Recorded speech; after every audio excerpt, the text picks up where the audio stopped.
Hello and welcome to this video tutorial. My name's Amanda from VA for Biz, and this video tutorial will show you today how to integrate Mailchimp with Facebook, specifically how to grow your list by including a tab on your Facebook business page.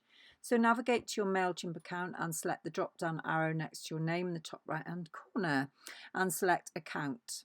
This will take you to another window where there are several options. Please select Integrations, and you will notice there are several integrations which Mailchimp offers to their customers, which is great. But today we're going to focus on Facebook. And as you can see, I've got a nice green tick in the corner there to say that my Facebook page is linked with my Mailchimp audience list. So I'm going to show you how to connect your list with your Facebook business page today. So click on the Facebook icon and select your business page from the drop-down menu options.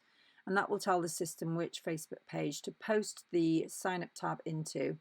Then you want to tell it which audience to use. Hopefully you guys are only using one audience, as am I, but if not, there's the option to select the appropriate audience.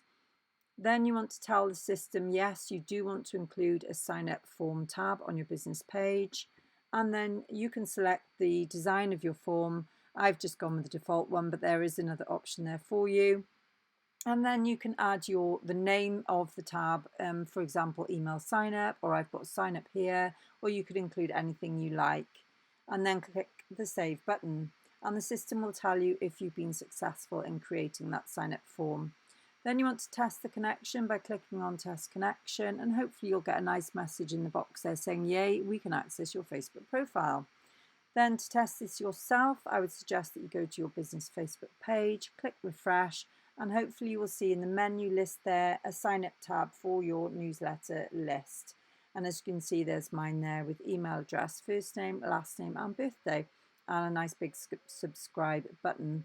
So hopefully that's helped you today. If you have any questions, don't hesitate to get in touch with me via email, amanda@vaforbiz.co.uk, and that's the number 4. And I hope you all have a great rest of your day, and I will see you soon. Take care.